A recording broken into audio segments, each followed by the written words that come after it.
I'm Sergio Sanchez, along with producer extraordinaire Freddie Fred Cruz, and you. It's a special day for us because we got part of our extended conservative family in the studio. We get a chance to meet Brandon Darby. And you are, smarter than the average radio bear. I know you guys are constantly consuming information, and I know that you know who Mr. Darby is. Hey, you got Ponchi's music, Freddie? Poncherelli, Poncho Ortiz, Breitbart, Texas. Let's get that Chips music going for Poncherelli. Let me go straight to Brandon Darby. See, I knew Brandon would get a kick out of this. See, every week, Brandon, and it's pretty much every week when we have Poncherelli in the studio, we play the Chips music because it's Ildefonso is his name. Of course, you know that because you write the checks over there, but Ildefonso Poncho, and say, let's just call him Poncherelli, Poncho Ortiz. And we talk about all the news out of Mexico that's not being reported. And I know we were talking about that a little bit off air. We'll delve into that a little bit. I need to get to know you a bit more, Brandon. I appreciate you stopping by here in South Texas. I'm glad to be here. Very happy, and I appreciate that you have Poncho on and that your attention to the stories that we write about. So many news outlets down here don't even write about what's happening miles away, just a few miles away. Mm-hmm. They barely make a mention, and you all really push that and tell the stories, and it's deeply appreciated. You know who we really need, though, Brandon? We need the news director and editor gods in those glass towers up in New York and up in D.C. to wake up. Kind of like you guys have. You guys are always providing that truth and information for the American public to consume. And those who wish to know, they're looking for it. First thing they check in the morning, a long line of news. I keep telling people, you make sure you make Breitbart, Texas, one of the first feeds that you look at on your tablet, on your phone. But the dinosaur media and the cable media, there's just so much that America needs to know what's taking place south of the border. And it's journalism malpractice, quite frankly. Okay, Brandon, so let me get to know you a little bit. Brandon Darby, Breitbart News, in studio here at 710 KURV. If you got any questions, you need to lob those over to my producer, Freddie Fred Cruz, at 800-580-8255, 800-580-TALK. Where'd you grow up, man? Pasadena, Texas, outside of Houston. So No, wait a second. Wait. That's where I grew up as a teen. You grew up in Pasadena? What high school did you go to? Well, that's the thing is I didn't. I dropped out and have a GED. The last year. What does this dude have growing up at Dobie High School or Sam Houston High School? No, but I actually went to Stutchberry Elementary, and then I went to Thompson Intermediate. So it's all Pasadena School District. So you know the area, you know the deal, It's amazing that we get out of that, right? Like small world. It's amazing that we're not, and nothing's wrong with that work, but it's amazing that we're not in a refinery, right? Yeah. Because everyone does what they do. What'd your dad do for a living? My dad was a welder in a refinery. My dad was in scaffolding. Okay. Well, so my first real job was I was part of the Carpenters Union, and I did scaffolding at a refinery. That's what I did. So I built. I'm sorry, man. I did. I'm a little overwhelmed now. Sterling Chemical in Texas City. And so that's what I did is I built scaffolding on the cracker units, and I was always amazed because I was 18 and I was building these scaffolding that were like hanging off of like steps and ledges. Yeah. And then these welders, these grown men would go out there and trust me that like they were held together with 9-wire and stuff. And I was like, what are these guys doing, man? Like they don't know. Oh, he's all right. Brandon, 18. He's with the union. He's all right. He knows what he's doing. I didn't know what I was doing. Sometimes I would watch him. And I would just be like, I hope that guy doesn't break or fall. I hope that thing doesn't fall. I hope I did it right. How many years did you do that? I did it for a couple of years. And then when I was 20, then I moved. I moved out of that area and I moved to Austin, Texas, which was fun. At 20 years old, Austin's kind of fun, so that was the deal. So just kind of all of a sudden I moved to Austin. Then I ended up moving to Western Europe, which was weird. And so all of a sudden, this guy from Pasadena, I'm just having all of these experiences that I had never seen things that finding out about cheeses. Like when I was a kid, we had cheddar cheese and Velveeta cheese and Monterey Jack. You mean there's more than that? Yeah. I had no idea, Yeah. I didn't know there was almond butter. I just knew there was peanut butter. I didn't have very much experience. And in that way. I know you're not supposed to ask this of a woman, but we're all dudes here. How old are you? 41. Okay, you're a little younger than I am. 1976. We were neighbors there for a while. Isn't that crazy? That is amazing. So when I was born, my parents lived on Shaver Highway and and Vista.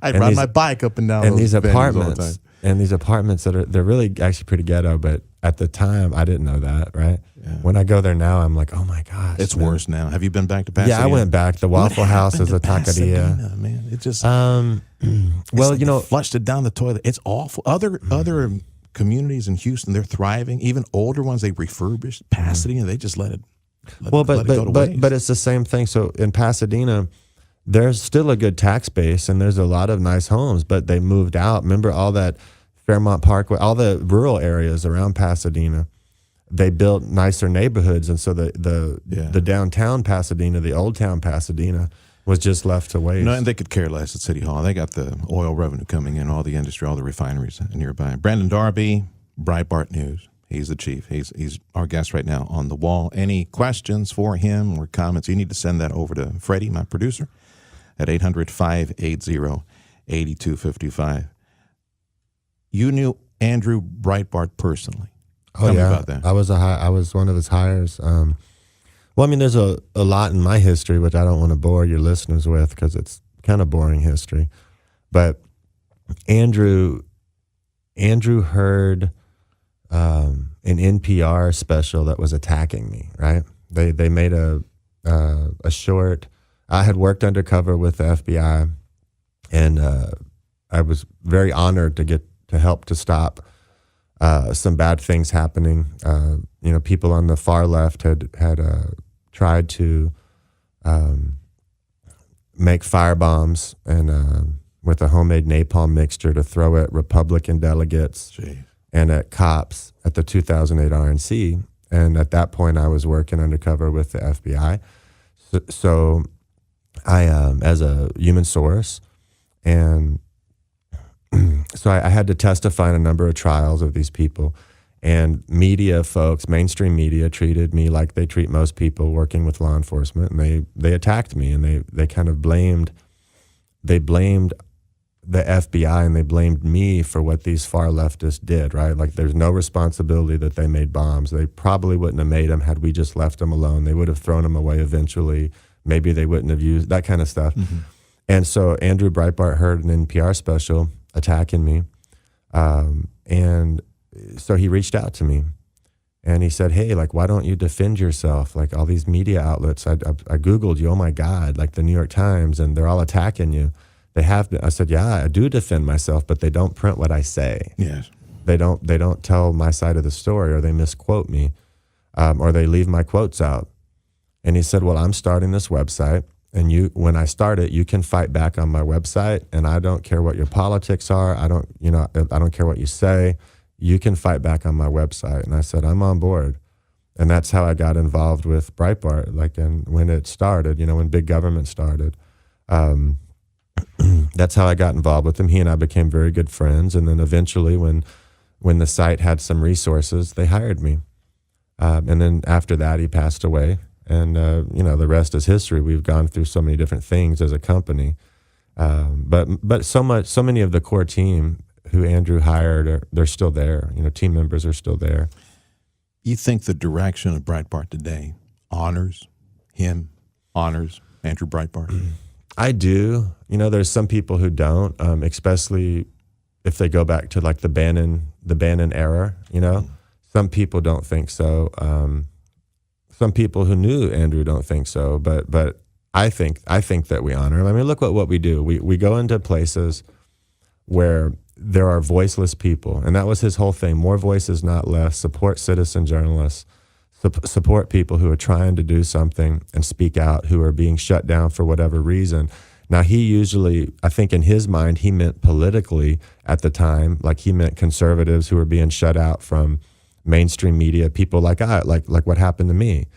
But what ultimately, occurs is you start to realize as you get larger and have more resources and more world experience, you start to realize that there are all of these communities of people, like, for instance, the people in northern Mexico. Mexican journalists can't report on it without getting killed. Mexican city journalists do one-offs on it, but most of them are too busy eating tortas and feeling superior. It's true. Okay. You know what I'm talking about. I got you. U.S. journalists don't report on it because half of them are cowardly and don't want to write about cartels, and the other half realize it doesn't support their narrative if they tell the truth of what's going on there. It supports a right-of-center narrative for border security. That's what they think, so they don't write about it. So here are these millions of people in Tamaulipas and Nuevo Leon and Coahuila who have no voice. They have nobody advocating for them. And for somebody to go in there, a company to go in there and go, hey, we're going to find a way to give you a voice. We're going to find a way to magnify your voice. I think that's 100% what Andrew would be into. Brandon Darby, Breitbart News. He's the boss. He's in studio here at 710 KURV on the wall. And your comments and questions welcome through my producer, Freddie Fred Cruz, at 800-580-8255, 800-580-TALK. And I'll go back to the 710 KURV Facebook page and see if I can find some of your questions or comments there as well. Speaking of citizens, thank God for social media, Brandon, in this new age. It's got its positive and negatives to it, but if not for social media and like the Rojo sites and all these citizens south of the border taking their phones, filming the firefights, the grotesque images that we see south of the border, the mutilations and all that. If not for those people actually onboarding news for the world to see, we wouldn't know of anything south of the border, as you said. Traditional media south of the border, they'll get killed if they try something like this. They've been warned not to say anything. Every now and then you hear a little report, but no, not to the degree that what's happening south of the border. Well, that was the deal. So we're sitting here looking at, and that's one of the things with Pancho, with Il Lifanzo, that he's been reporting on that, right? Like from this area and from this region, which is I think why we hit it off. If we had a similar passion. But what we realized is that there were all these people trying to use social media anonymously to expose the corruption, the cartels, and tell the story of what was happening in parts of Mexico, these really dark regions of Mexico, where like these black holes where no information was getting out. And they're risking their lives. They were risking their lives to tell 100 people or 200 people on hashtags Reynosa Follow, and so we realized at some point, like, wait a minute. Why don't we do this? Like, your movement needs resources, right? So why don't we do this? Why don't we find a way to pay you, for your content? And why don't we take your stories and instead of just putting it all on Twitter, just put it in a piece, right? And we're going to publish it in English and Spanish so millions of people see what's going on. And you're still risking your lives, but at least you're risking your lives for millions of people to hear in 2 different languages rather than just on Twitter, And so that's really that's the crux of what our Cartel Chronicles project is we don't edit them. We don't tell them what to say. We don't talk about politics. We don't get into AMLO or not AMLO. We don't get into Trump or Hillary. We just don't get into that stuff because some of those people who work with us are probably socialists. Some of them might be conservatives. I don't even know. We don't talk about that. We just want to know like what's going on in your community. It's raw journalism, man. It's just what's happening. Report what took place. Report the truth. That's all we ask for, and that's what we seek. You seek truth and you wish to regurgitate and report the truth. You're a journalist, and we got so many citizen journalists south of the border that are just dispensing that on a day-to-day basis.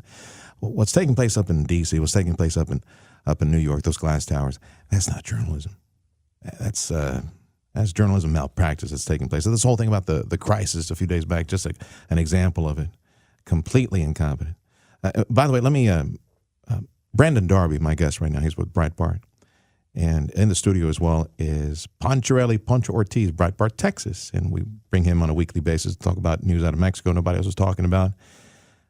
Punchy, the Chronicles Project, because on the storyline, it credits the Chronicles Project. Who are the folks involved in the Chronicles projects? Well, basically, the Chronicles people are individuals that we found over time. Some of them are journalists that have been muffled. Some of them are people that use social media that have been muffled. And we have other individuals that have other some of them might be in law enforcement, and these individuals are trying to basically say, this is happening in my community, and I have no other way of relaying what's actually happening. And through these brave individuals, we've been able to learn a lot of what's been going on over there. For example, just south of us in Reynosa, we've had a verifiable war zone for over a year. I mean, we've talked about this over and over. We have almost daily shootouts, carjackings, innocent bystanders getting shot by stray bullets, and it's something that sadly local media has not been able to report on it at depth. National news outlets in Mexico will not report on it, and it's one of those where through a boomerang of information, where people from over there will lob the information at us, and then we just put it out for everybody. That's how we're trying to get this message out. Like, hey, you should care about this, because what happens in Reynosa will happen in McAllen. What happens in McAllen will happen in Houston, and it will spread out throughout the U.S. We're so blessed to be in the land of rule of law. As I open up the daily Dog and Pony show here, I say, land of liberty, bless it's all U.S. and Texas. And any individual who tries to make a comparison between Mexico and the U.S., oh, corruption, it's all the same in the U.S., especially the Mexicans. Believe me, I've had enough experience with Mexican elitists who do a fine job trying to defend. They eat tortas, right? They eat tortas, right? Like a lot of tortas. Absolutely. And yet they have homes, and they wish for their children to attend first world schools here. If you love Mexico so much, why don't you just stay in Mexico? Why don't you make Mexico better? Stay in Mexico. Put your money where your mouth is and make your country better. And they will defend Mexico. But they're just completely clueless on the reality that north of the river, I tell them, I just go right to the point. I said, you got 911. The McAllen shooting, a great example. And I'm sorry, the McAllen Mall incident where there was no shooting. Let me clarify that. I got all the kids over at City Hall going, what? No, you got 911 in this country, and you got good cops, good people with kids at local schools, and they love their families, they love the community, good people. Yes, it's human nature. There will be corruption everywhere, anywhere. But you got 911. South of the border, you don't have 911. And cop shows up, you don't know whose side that cop is on. Which cartel he's working for. That's the big difference between north of the border, right here in McAllen, Texas, where I'm happy to be raising an 11-year-old and a 6-year-old, beautiful family, and all my friends and neighbors. We're all safe here. But south of the border, it's a different story, and that story needs to be told. And if you want the truth from all these sources in Mexico, some are journalists, some are business people, other folks, good sources with the truth coming out of Mexico, look for it and make Breitbart, Texas, one of your first sources for news in the morning on your tablet and on your smartphone. Before you take that trip south of the border, you need to know what's going on. Special edition of The Wall. Join us on 710 KURV Facebook Live. Afterwards on Facebook, we got this full show recorded, and you can go back and access it and meet Mr. Brandon Darby from Breitbart News. And, of course, we got Poncherelli in the studio with Breitbart Texas. I want to talk a bit more about the XM radio thing that you guys are doing. I found out about today. You're part of the, what is it, the Patriot Channel? Is that what it is? Patriot Channel on Patriot XM. 125. When is Breitbart broadcasting on XM? Let's see. We do Sunday night. What time is the Sunday night show? 7:10 Eastern, 6 to 10 Central, 6 to 9 Central. Breitbart. 6 to 9 a.m.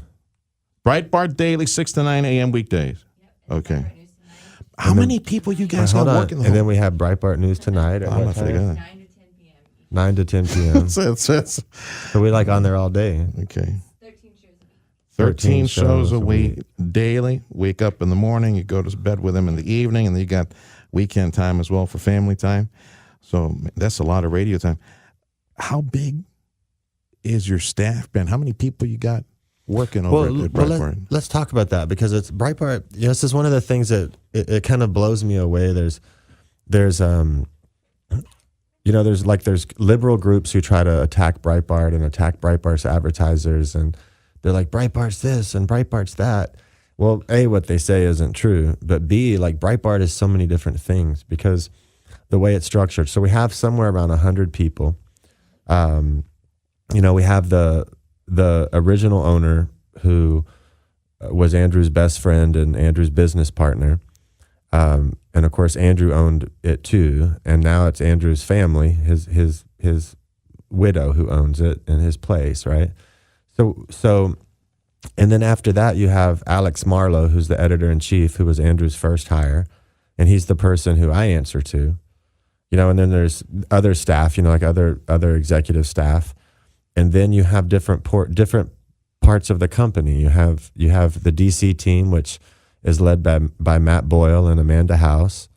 You have the London team, and then you have the Texas team, and the Texas team covers Texas. It also covers organized crime. It also covers the border, and it also covers Mexico.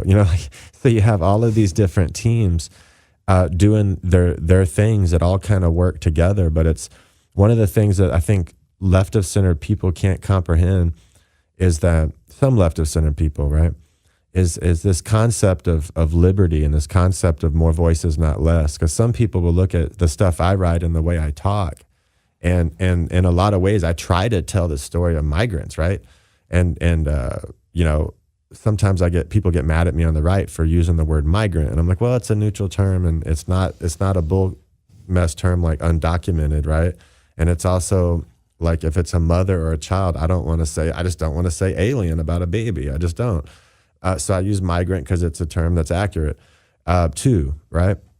And now if somebody comes over and they're like robbing the stores, like the thing that happened in the mall, I'm going to call them illegal aliens, right?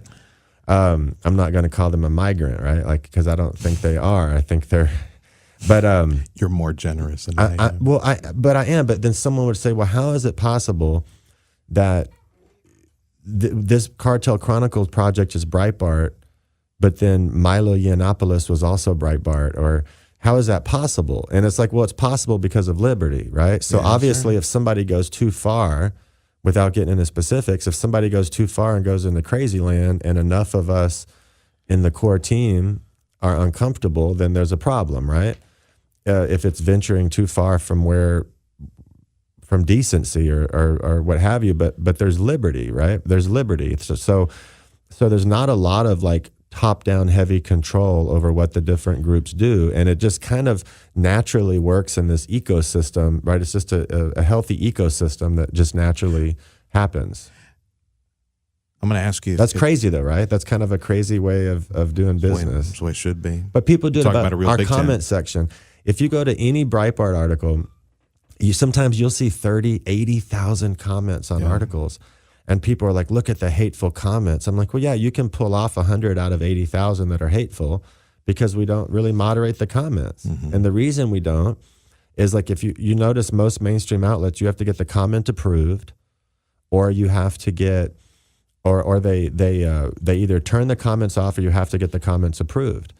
And so people who go to the site aren't actually seeing the voices of people. They're seeing the voices of people who were approved by the... Yeah, it is filtered. It's filtered. So we don't do that. Do you filter even for profanity? No. If somebody threatens death, publishes personal information, and we see it, I mean, it's really hard to go through 80,000 comments, right? So if we see stuff like that, we will filter it. I think Poncherelli, he's got time. Poncherelli's just sitting here. He should be going through all the comments right now and just cherry picking them one by one. What's he doing? He's just drinking coffee, right? Come on, Ponch, do something. You're on the payroll. My guest right now is Brandon Darby. He's with Breitbart News in studio right here, 710 KURV on the wall. Also Poncherelli, Poncho Ortiz, Breitbart, Texas. It's a real honor to have Brandon in the studio. He's a Pasadena boy, Pasadena, Texas. He and I grew up in the same neighborhoods. Shaver, Spencer Highway, all those places, Edgebrook, all those places in Pasadena. I'm a South Houston boy, and my parents also had a house in Deer Park. So Pasadena to me, and that's where my dad worked. He worked in the scaffold industry. Texas Worldwide Equipment that became some other company, and he spent every single day out at the refineries. Fed my ungrateful mouth. Took a lot of growing up for me to understand his point of view. And once I became a dad, it changes everything, doesn't it? Yeah, it does, man. It really does. If you love your kids, absolutely it does. Brandon was asking me, "Hey, man, you got like a post or a picture or something about your show, The Wall." The only thing we have is what we put on our website on KURV.com, some banner, and it's got my ugly mug on there. And that's a lot of photo editing there, a lot of photoshopping. Actually, that was 30 pounds lighter and 5 years ago. And speaking of kids, right there, the reason I lost 30 pounds, because I was really scared. I was running scared. I had just volunteered to be the GOP chairman in this county. Had a lot of people running, like a small number of people. This is Democrat blue country down here. And I was new to it. I'd never done anything. I'd never done precinct chair. I'd never done anything. I was learning it on the go, on the ground. So I was fasting and praying. I said, God, you got to help me. Look at all these people. They want to change politics down here. They just wanted to establish some political competition. And they're still working on that. Lord bless them. I know the workers out there. They're still trying to establish some political competition. But I came to this nexus where I said, I'm looking at my kid, and then another one on the way. And I went, is this what I'm going to do just the rest of my life? Just open up a microphone, bellyache, and complain and not do anything? I got to do something. So I decided to go volunteer with them. And it was 4 years that I just finished, really, really good years, good school, learned a lot and met a lot of really nice people. And I know who behind the scenes, who are the movers and shakers down here. And I want to thank the local GOP folks for that education experience and giving me an opportunity to tell my boys someday, look, son, you need to go in there. You need to go door knock and block walk and phone call and just exercise your liberty and what you believe in. Go out there and actually work for it. Okay, now this is going to be confusing because now I guess I'm going to end up interviewing you right now. Oh no, you're turning the gun on me. He took the rifle from me. Why do you think that is? Like, why is this area so blue? Like, why do you think that is? Because do you think that's kind of aided by, okay, look, for instance, at, like, we hit hard on border security. No one talks about border security more than Ortiz and I talk about border security. We hit hard on cartels, right? But our message, when we're talking about what people are going through, we don't dog on people. Like, we tell people stories, and we try to treat everyone like they're equal human beings, and how we discuss them, how we talk about them. Do you think, like, and we make that argument that there's a humanitarian argument for border security, right? There's a humanitarian argument. Absolutely. And it seems like a lot of times across the country, some Republicans, when they talk about it, we might be advocating the same things, but they just say it in a way that I would probably have a very difficult time. If, say, my parents were from Mexico, I might have a very difficult time with some of the messaging on this, right? Where you see it all the time. Like a lot of the Spanish-speaking news outlets in the U.S., they like Breitbart, Texas. They like what we're doing. But then other stories from Breitbart that focus on immigration, they won't. That really, to them, it's very offensive. Do you think that the messaging has anything to do with why it's so difficult for Republicans in this area? There's a disconnect, and the disconnect, I found that the disconnect is real close. Once we go north, and Pancho, you can chime in on this one. Pancho Ortiz from Breitbart, Texas. My guest right now, that's Brandon Darby. He's started to interview me now. He turned the gun on me. Sorry about that. It's all right. It's all right. That's good. New York and D.C. and my friends up who we talk to daily, the network people from Fox and friends at AP up in Dallas, even up in Dallas. Texas ends at San Antonio. That's where the border is at in their mind. And I tell them, they ask me, some new people ask me up in New York, hey, so where's McAllen, Texas? I see McAllen in the storyline. Where's McAllen? Oh, it's, just think of McAllen, Texas as the southernmost suburb of San Antonio. We're only 3.5 hours south of downtown. There's a disconnect. There are human interest stories. There are very human stories to be told. The war that is raging south of the border, the business people that are being fleeced on a regular basis by the cartels, protection money, how the cartels rule the day, the carjackings, the kidnappings, the missing people. There is so much news. What's New York focusing on today? What's the top story? Well, more than likely the top story was, former campaign chair for Donald Trump, who's now has his own legal problems. I don't give a rat's butt about any. That doesn't affect me in any way. That doesn't affect the American public in any way. It's only interesting to some editors behind the scenes. There's a disconnect between New York and the rest of the country, between New York and Texas, and between New York and issues south of the border. And to be honest, that is the main reason why I used to cover local news for almost 10 years. And that is the main reason why when Brandon came up to recruit me, I said, let's do this. I covered for 10 years a lot of the stuff that was happening here. Stories were, for example, you recall the Panama unit, when you had an entire narcotics unit that was actually dirty, crooked. They had gone rogue. They were raiding homes and selling the drugs to organized crime. You had, in the last couple of years, you've had several top law enforcement officials. I'm talking like sheriffs, judges that on the U.S. side, on the U.S. Texas side, yeah. that have gone to prison for corruption. On the U.S. side, where this corruption is prosecuted, right next door in Cameron County, Brownsville, he's referring to a state judge, district judge, Limas, right? Judge Limas. On the take for years. Former state representative, one of the attorneys, that providing him some money. A whole bunch of all these guys taken down by the feds, but at least they were taken down by U.S. justice. Yeah, absolutely. And my biggest pet peeve was that you had all these crazy stories that were taking place right here. However, just north of us, nobody cared. And if this area actually has some of the most interesting stories, if you cover crime, if you cover corruption, if you cover cartels.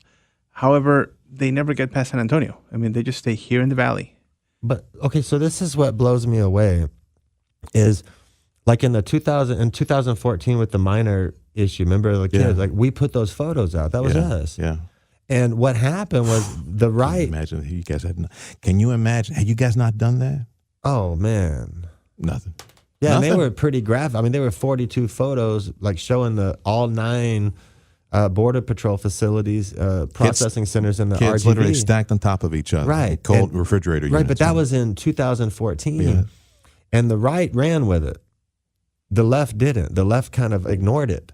And now they're just now discovering it again and going, oh, look at the horrors. And it's like, dude, those things have been going on. That's not about Trump. Take me back there, guys. Yeah. Look, because I'm sitting here from this Eagles Perch at this radio station, and back then we had Hannity on the radio. And he came down here and he did his show live from this studio, from this microphone, because of the crisis. How much, remind, because I wasn't paying attention to the dinosaur media. Was there any coverage of that back in 2014? So here's what happened. I got a hold of these photos. It took a long time to work that out. And then we released them on June 4th of 2014. And Hannity ended up coming about 2 months later, a month and a half later, which was great. Yeah. Like, it Beck was great. Was down here as well. But it blew everything out of the water because Breitbart had it as a lead. The Huffington Post made it their lead, right? But a lot of the legacy media, the dinosaurs, wouldn't touch it. CNN said, well, we'll put them up, the photos up, if you take your watermark off. And I said, no. I'm not going to take the water. Yeah, they wouldn't put it. So they wouldn't put it up. Son of and they actually did it in writing, which was interesting, because there's all these people who just wouldn't report it. So then a few days later, the AP, the government, the Obama administration gave some other photos to the AP, and then they ran with it like it was their own story, and they just never acknowledged. It was weird. But the bottom line is, this is what I'm trying to point out, right, is that those photos and what's going on in Mexico, the stories we write about, they do support a right-of-center narrative calling for more border security. They do. But they also could support a left-of-center narrative for asylum claims and wanting more asylum. There's political benefit to both sides. It isn't like what we're covering just benefits the right or benefits the Republican Party. No, it could benefit both sides. But in order for that to happen, in order for there to be that healthy fighting and dialogue, right, when you introduce something new into the world, into the system, right, the ecosystem, then both sides have to actually honestly talk about it and take it up. And that's not what happened. So what happened right now, like if you really look at what's going on the border, and especially in the RGV with they call it the new crisis, right, and the family separations, what's going on is that in 2014, the right ran with the narrative. They ran with the story, and the left tried to ignore it. So now that the numbers are back up to where they were, or close to it, this is the left finding some little way that they're different and then trying to frame it themselves so the right can't continue to organize off of it. That's what this is on a deeper level. It's really bizarre to me that like I said, it's so bizarre that people ignore most media. Most people are liberals. They're left of center. Most legacy media. And they intentionally ignore it because they don't realize that it could benefit their worldview just as much, right? If they just talked about it honestly and told the stories. Brandon Darby, Breitbart News, my guest in studio at 710 KURV here on the wall, along with Poncherelli, Punch Ortiz, Breitbart, Texas. The big establishment of media and the so-called heritage media, as I refer to them as the dinosaur media. Frontline reporters, I refer to them as meat puppets because they're not the decision makers on the stories or even some of the content that is provided in the cable news or the national news broadcast or eventually what is written up and published by the traditional media. It's higher-ups, people behind the scenes who we'll never see, we'll never hear of. Maybe there might be a mention of them in a byline somewhere. But they're the ones who are churning and dispensing to the nation what the nation will consume, well, from their perspective. Yeah. Let me make an example. Like the Texas Tribune, okay? I like the Texas Tribune. I like to, when I want to hear a left of center perspective on what's occurring in Texas and Texas politics, I read the Texas Tribune. They raised a bunch of money for the border, right? After we made the border kind of a bigger deal, like in the mainstream media, they raised a bunch of money to do a border project. And the messaging they put out a press release and they said, is the border safe? Is it dangerous? We're going to tell the truth of what's happening on the border. Okay, so immediately the El Paso Times ran an op-ed, right, written by their editor-in-chief, I believe. And the op-ed said that the Texas Tribune was promoting, by saying it could be dangerous at the border, they were promoting these right-leaning like smears against border communities and Hispanics. And so all of a sudden, what did the Texas Tribune do? Did they keep writing about the border? No.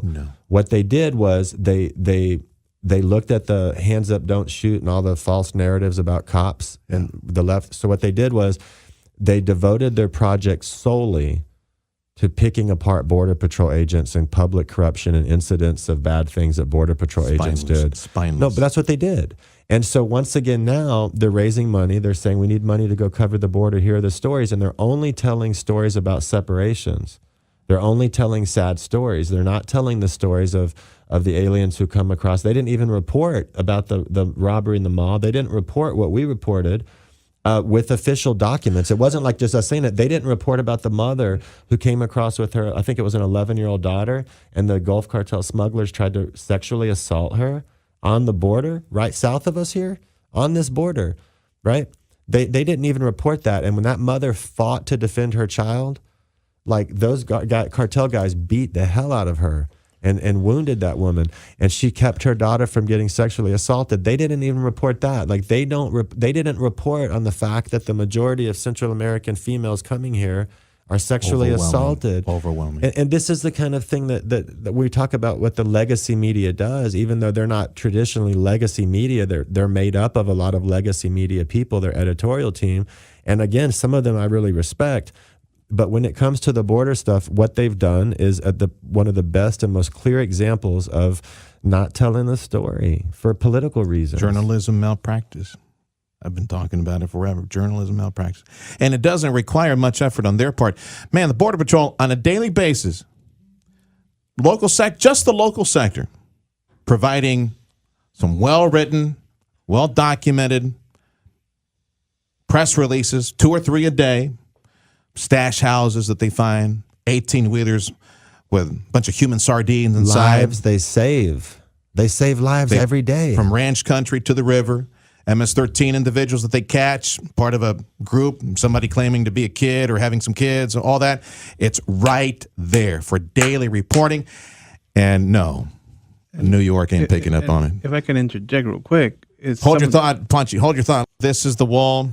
My guest, Brandon Darby, Breitbart News. Poncherelli, Punch Ortiz in studio. I'm Sergio Sanchez. Email Sergio@KURV.com. And on Twitter, it would be at Sergio Talk. Okay, Panchi, I'm sorry, I interrupted you.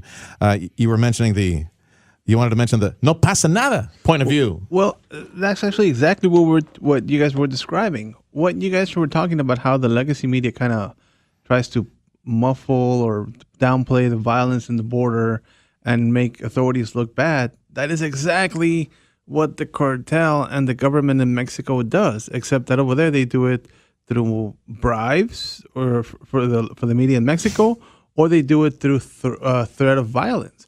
But in reality, we're seeing the same thing. It's no pasa nada. Don't make my region look bad. And in Mexico, they Problem demonize. is around here is that their stink it rubs off on us. Just ask anyone who's in economic development trying to lure companies down here. It's hard for them because you need to delineate between first world, north of the river, land of 911 and rule of law.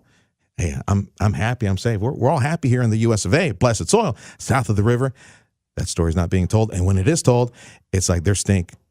It rubs off on us. You know, I get you. Yeah, they're doing the Chamber of Commerce thing. South of the border through bribery, and over here it's like, no. Please don't report the stuff south of the border because it doesn't fit our narrative. Okay, my man. Look, I'm out of time. Look at that. Brandon Darby, I'll give you a final thought here. I got just like a minute and a half left. But what are you doing here in South Texas? By the way, this guy take you to go eat some good Mexican food?